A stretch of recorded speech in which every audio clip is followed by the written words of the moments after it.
Hello, it is Martha here from the Research Centre for Palaeontology at the University of Sheffield.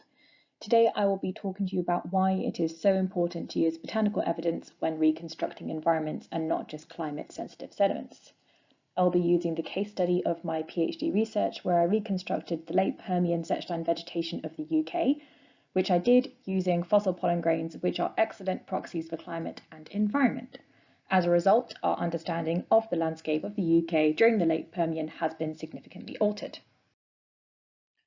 The Permian period is best known for the end Permian mass extinction and the only instance of an icehouse-hothouse climate transition in the geological record.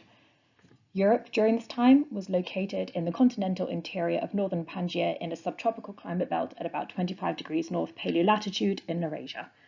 The late Permian in Europe is almost exclusively represented by the zechstein group of the southern Permian basin. This region of Pangaea was characterized by extremes of aridity, with temperatures on average 15 degrees Celsius hotter than present day. This facilitated the widespread formation of thick evaporites in central Western Europe. Desert conditions were widespread during the early and middle Permian. However, at the onset of the late Permian, a combination of post-extension subsidence in the southern Permian basin and tectonic rifting along the Fennoscandian Shield caused a catastrophic flooding event from the Boreal Ocean to the north, creating the epicontinental Zechstein Sea. The Zechstein Sea was a vast, relatively shallow and isolated inland sea. Its deposits can be found in the UK, underneath the North Sea through Germany across to Poland. It existed for the last 5 million years of the Permian, ceasing to exist at the Permian-Triassic boundary. The Zechstein can be divided into 5 cycles that were caused by repeatedly losing its connection to the open ocean. The causes behind this are still a little unclear, but it is most likely a combination of Milankovitch and sub-Milankovitch scale climate cycles, drops in global sea level, and the rapid growth of reefs blocking the flooding pathways. Once the sea lost its connection to the open ocean, it began to evaporate, shrinking in volume and becoming incredibly hypersaline. When seawater is evaporated, it leaves behind mineral deposits of chemical salts which form rock layers building evaporite deposits. Repeated cycles of marine flooding and evaporation led to depositional cycles of sediments followed by salts. This pattern can be seen for each of the 5 Zechstein cycles, a pattern of alternating carbonates and evaporites. The Zechstein is what we call a saline giant because it left behind over 2,000 meters of evaporite deposits. Now, taken at face value, this speaks of an incredibly arid and hot environment, but it does get a bit more complicated because during the first 3 cycles, deposition was controlled by humid arid cycles that reflect whether or not the sea was replenished or whether it was evaporating. However, during cycles 4 and cycle 5, the sea had shrunk so much in volume that the depositional system shifted to a fluvial one characterized by humidity. The initial flooding of the Zechstein Sea brought a substantial amount of water and moisture into the southern Permian Basin, which is really good for plants. And we know that at the time, the landscape was occupied by typical Euro-American gymnospermous flora composed of conifers, peltosperms, ginkgos, cycads, and horsetails and tree ferns too. Conifer peltosperm forest inhabited the arid, well-drained upland areas and dunes, while a horsetail, ginkgo, cycad, and tree fern vegetation inhabited the more wet lowland areas closer to the seashore and along the side of riverbanks. These wonderful plant macrofossils up here have been recovered only from cycle 1 and cycle 2 carbonates. This has led to the assumption that plants were not present in the landscape after cycle 2, and the same goes for marine life with no fish fossils or reef life found past cycle 2. So the reconstruction as it stands for anything past cycle 2 is a lifeless sea and a lifeless land. And this assumption is based on only plant macrofossil data and the massive amounts of climate-sensitive evaporites that we find, seemingly ignoring the fact that there is actually a trend towards humidity in the upper Zechstein. But this is actually understandable because the upper Zechstein rocks are eroded at outcrop, and borehole material usually focuses on the lower Zechstein for the economically viable evaporites which contain potassium magnesium salts used in making fertilizer. And biostratigraphically speaking, evaporites are really not the typical target rock because they are not believed to reliably contain pollen or spores. So to summarise the project aims, I wanted to reconstruct the upper Zechstein vegetation and environments. And I've done this with a high-resolution palaeontological analysis of the entire Zechstein group in the UK. Pollen are extremely abundant and they are sensitive climate and environmental proxies, which will show you what vegetation was present when. But Due to the giant accumulations of evaporites within the Zechstein group, to get the resolution I wanted, I had to develop a method for extracting pollen grains from a variety of rock salt types, including halite, carnallite, sylvanite, and anhydrite. So basically, I have undertaken the first complete Zechstein group palynological analysis for the UK.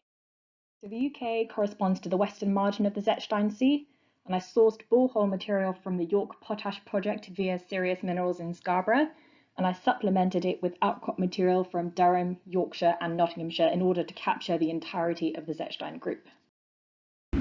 Here is a little video of what these evaporites look like in situ. These are cycle 2 evaporites from Merker's salt mine in Germany. This is halite that is 600 meters underground. The stripes indicate seasonality, with the black being plastically derived organic matter, which is very exciting for palynologists because organic matter is what we're after. Not all of my samples were evaporites, so those I processed according to standard palynological acid maceration techniques, but the method I devised for dealing with the evaporites is as such. I dissolved the different types of rock salt in boiling water and then macerated away any remaining sediment with a boiling 40% hydrofluoric acid treatment. This isolated polynomorphs from the salt and got rid of any remaining clastic material and stubborn salt crystals. It's actually quite simple. The samples were strew mounted onto microscope slides and analysed under transmitted light. Pollen grains were identified and counted, creating a data set of over 77,000 individual pollen grain counts, and this is the basis of my reconstruction.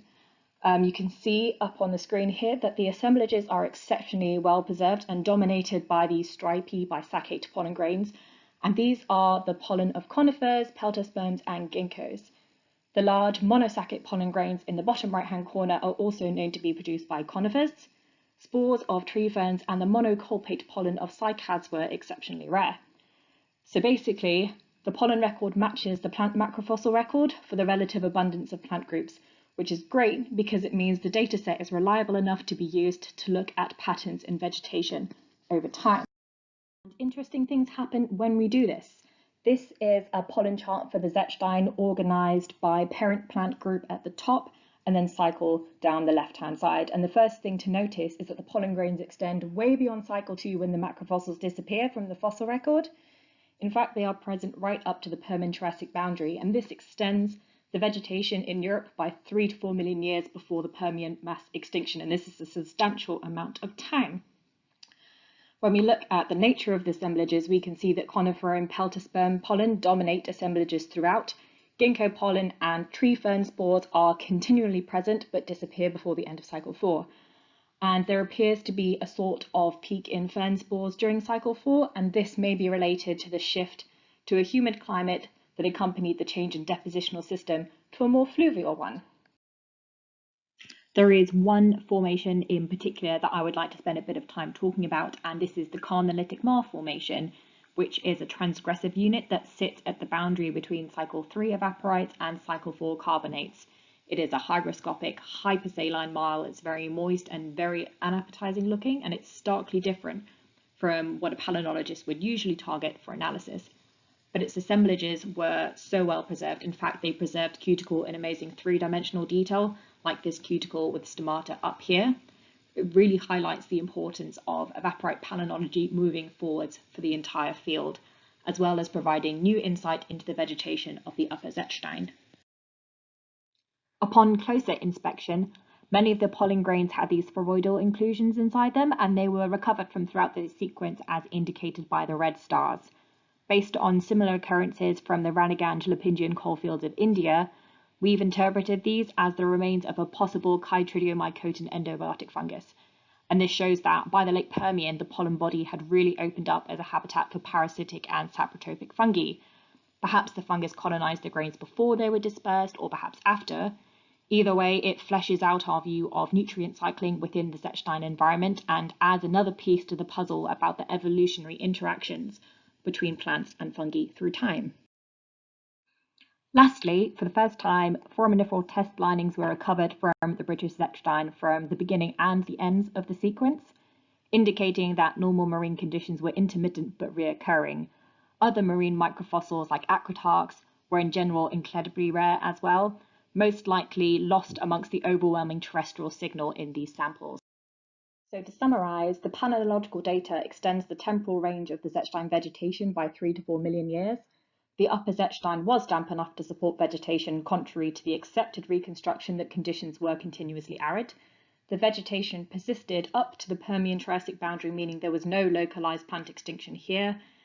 And without investigating the evaporites, we would not have figured this out. And now for the moment you have been waiting for. Here is this reconstruction.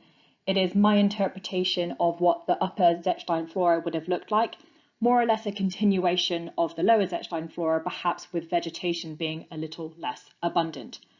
We have a very shallow hypersaline sea with a rocky shore. Horsetails, rare cycads, ginkgos and tree ferns inhabited the lowland areas, while a conifer peltosperm forest occupied the hills and dunes. High temperatures and arid conditions did prevail on land, but there was still enough moisture, perhaps in the form of rain over the sea and upland areas. So to leave you with some parting thoughts, please do not forget about plants and consider using paleontology as one of your tools, whether it be as a proxy for climate or in vegetation reconstructions. But really this applies to all types of microfossils, not just terrestrial ones. And we really should be continuing to look for life in unusual places. And with regards to evaporite paleontology, this extends far beyond Earth, specifically to the search for life on other planets, including Mars. Thank you for tuning in, and look out for me in the question and answer time if you've got any questions for me.